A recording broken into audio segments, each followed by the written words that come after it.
사도신경하심으로 우리의 신앙을 하나님 앞에 고백하도록 하시겠습니다. 나는 전능하신 아버지 하나님, 천지의 창조주를 믿습니다. 나는 그의 유일하신 아들, 우리 주 예수 그리스도를 믿습니다.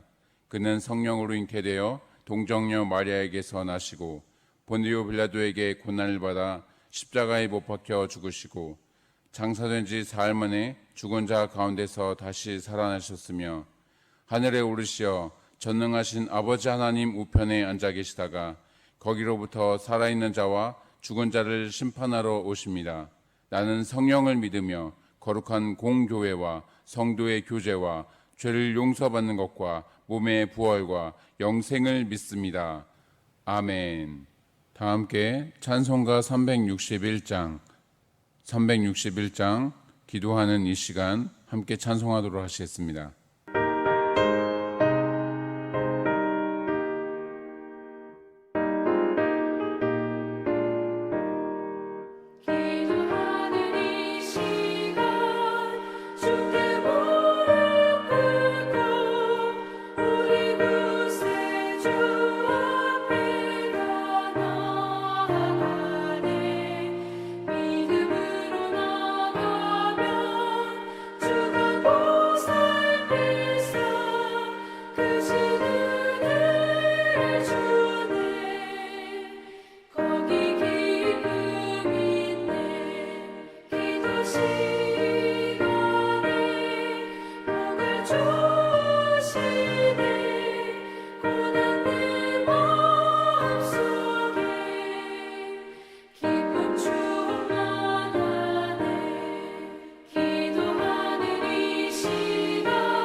오늘 말씀은 시편 4편 1절에서 8절, 시편 4편 1절에서 8절까지의 말씀입니다. 내 의의 하나님이여, 내가 부를 때 응답하소서. 곤란 중에 나를 너그럽게 하셨사오니 내게 은혜를 베푸사 나의 기도를 들으소서. 인생들아, 어느 때까지 나의 영광을 바꾸어 욕되게 하며 헛된 일을 좋아하고 거짓을 구하려는가? 여호와께서 자기를 위하여 경건한 자를 택하신 줄 너희가 알지어다. 내가 그를 부를 때 여호와께서 들으시리로다. 너희는 떨며 범죄하지 말지어다. 자리에 누워 심중에 말하고 잠잠할지어다. 의의 제사를 드리고 여호와를 의지할지어다. 여러 사람의 말이 우리에게 선을 보일 자 누구냐 하오니, 여호와여, 주의 얼굴을 들어 우리에게 비추소서. 주께서 내 마음에 두신 기쁨은 그들의 곡식과 새 포도주가 풍성할 때보다 더하니이다. 내가 평안히 눕고 자기도 하리니 나를 안전히 살게 하시는 이는 오직 여호와이시니이다.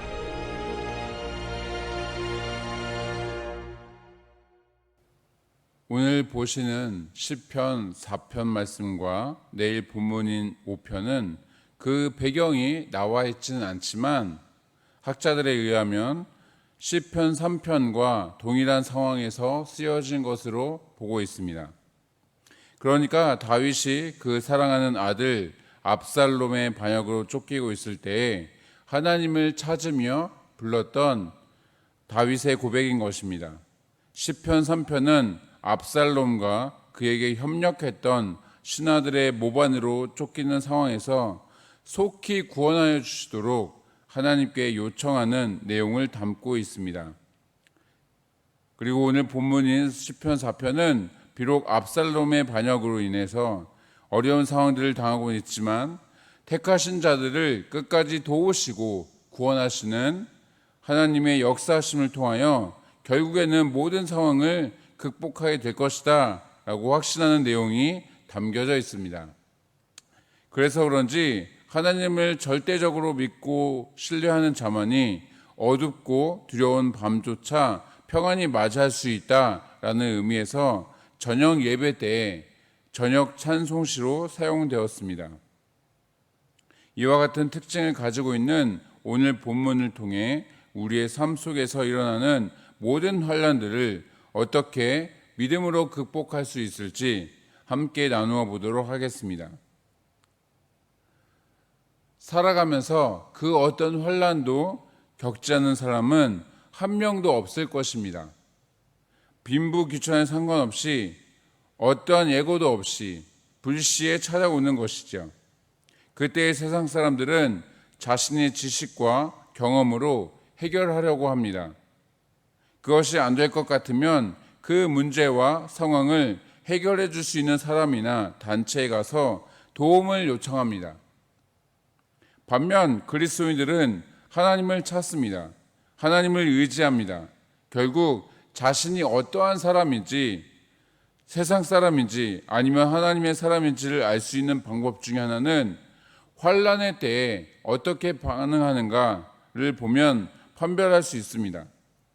다윗은 분명 여러 실수를 하기도 했지만 그가 하나님의 마음에 합했던 이유는 언제나 하나님을 찾았기 때문입니다. 바라기는 다윗처럼 어떠한 상황에서도 하나님을 찾으심으로 하나님께 기쁨이 되시는 저와 여러분이 되시기를 주님의 이름으로 축원합니다. 오늘 본문을 보시면 우리가 하나님을 찾아야 하는 이유에 대해서 말씀하고 있습니다. 크게 세 가지 정도로 말씀하고 있는데 첫 번째로 하나님은 의로우시다는 것에 있습니다. 흔히들 하나님은 의로우시다라고 말하면 마치 율법적이고 윤리적인 부분만 부각시키는 경우가 많습니다. 그래서 하나님에 대해 두렵고 떨리는 그런 감정을 갖게 되는 것이죠. 잘못하거나 죄를 지어서 심판받으면 어떻게 하나 하는 생각을 갖게 되는 것입니다. 하지만 신학적 개념으로 성경에서 말하는 하나님의 의는 단순히 율법적인 것만을 말하는 것은 아닙니다. 여기에는 구원에 대한 의미도 함께 담겨져 있습니다. 사도 바울은 하나님의 의가 모든 믿는 자에게 구원을 얻게 하시는 하나님의 능력이다라고 말씀합니다. 하나님께서 율법을 주시긴 했지만 그것은 죄를 깨닫고 하나님 앞에 나아가도록 하기 위한 수단이었을 뿐 누구도 구원에 이르게 할 수 없었습니다. 그 구원을 완성시키기 위해 오신 분이 예수님이셨던 것이죠. 하나님의 의가 예수 그리스도를 통해 나타나는 것입니다. 그래서 누구든지 예수님을 믿는 자마다 죄로 죽었던 인간을 회복시키시고 구원을 받게 해서 거룩한 삶을 살게 하는 것이지요. 따라서 하나님께서 공의로우시다라는 고백은 악한 세상과 사단의 공격에도 믿음을 지키며 살아가는 우리에게 큰 힘과 격려가 되는 것입니다. 무엇보다 하나님은 전지전능하셔서 공명정대하게 심판을 하실 것이고 그런 중에도 성도들에게는 은혜와 자비를 베푸실 것이기에 그분의 백성들은 안심할 수가 있는 것이죠. 둘째로 우리가 하나님을 찾아야 하는 이유는 하나님께서 우리를 택하셨기 때문입니다. 본문 3절 말씀해 보시면 여호와께서 자기를 위해 경건한 자를 택하신 줄 너희가 알지어다 라고 선포하고 있습니다. 이 말씀은 우리에게 두 가지 사실을 가르쳐주고 있습니다. 먼저 세상에 존재하고 있는 여러 종교와 신 중에서 우리가 하나님을 선택한 것이 아니라는 것입니다. 로마서 9장 11절과 데살로니가후서 2장 13절 말씀을 보시면 우리가 무슨 선이나 악을 행하기 전에 처음부터 우리를 하나님께서 택하신 것이지요. 또 하나의 가르침은 택함을 입은 경건한 자는 1차적으로 다윗 왕을 가리키고 있다는 것입니다. 하나님께서 왕으로 택하신 사람을 의미하는데 압살롬과 그 곁에 있는 신하들처럼 헛되고 거짓된 것들을 추구하는 사람이 아니라 다윗 자신과 같은 충성된 사람이라는 것입니다. 특별히 우리가 주목해야 할 것은 경건한 자가 되는 것입니다. 히브리어로 하시드인데 하나님의 은혜를 가리키는 헤세드에서 파생된 단어입니다.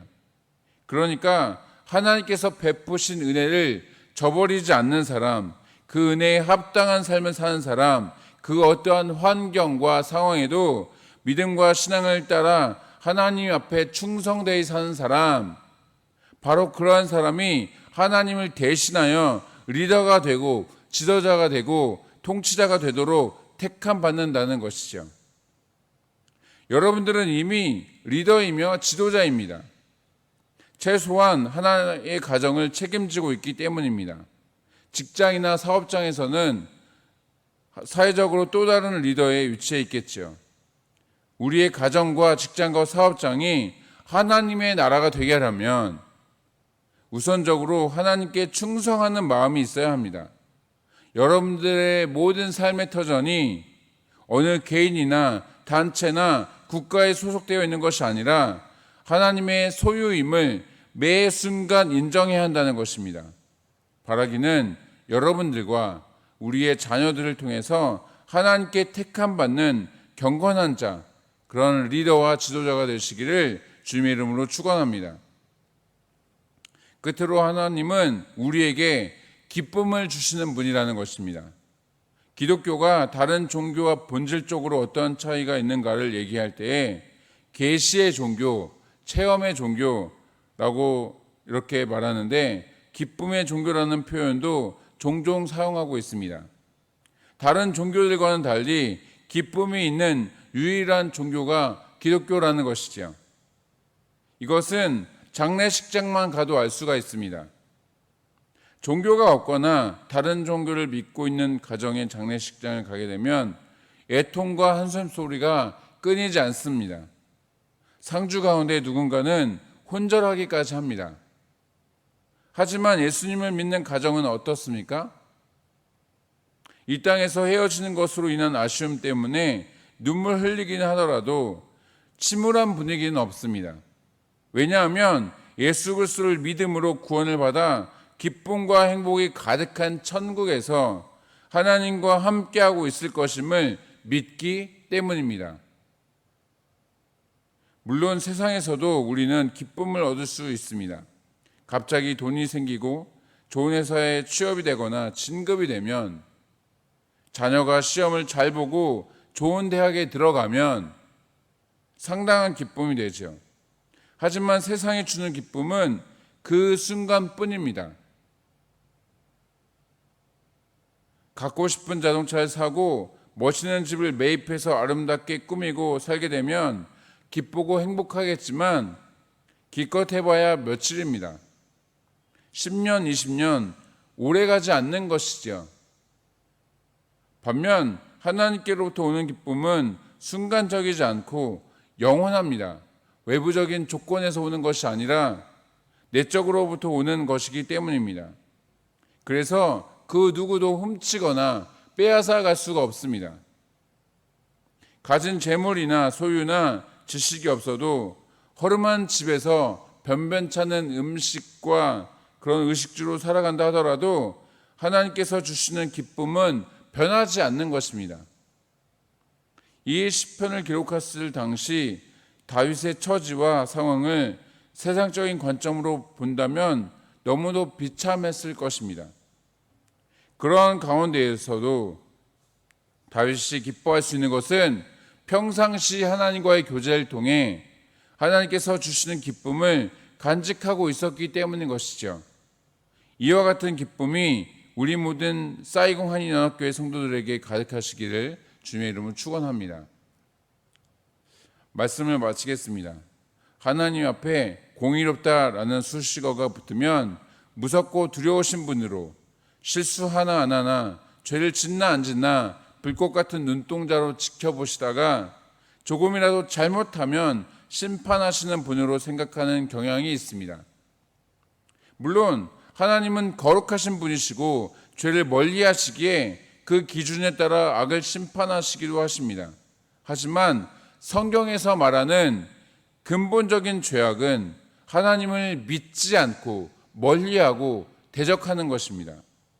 그분의 택함을 받아 하나님을 믿고 따르는 자녀된 우리와는 전혀 어떠한 큰 관련도 없는 것이죠. 그러니까 하나님의 공의로 심판의 대상이 되는 것은 모든 불신자들이고 상대적으로 우리는 구원의 대상이 되는 것입니다. 때문에 공의로우신 하나님이란 고백은 하나님의 제일 근원되는 속성이신 사랑에 근거해서 세상의 모든 불의와 악함으로부터 구원하여 주신다는 의미가 담겨져 있는 것이죠. 바라기는 오늘 하루 공의로우신 하나님을 깊이 경험하시는 저와 여러분이 되시기를 주님의 이름으로 축복합니다. 함께 기도하시겠습니다.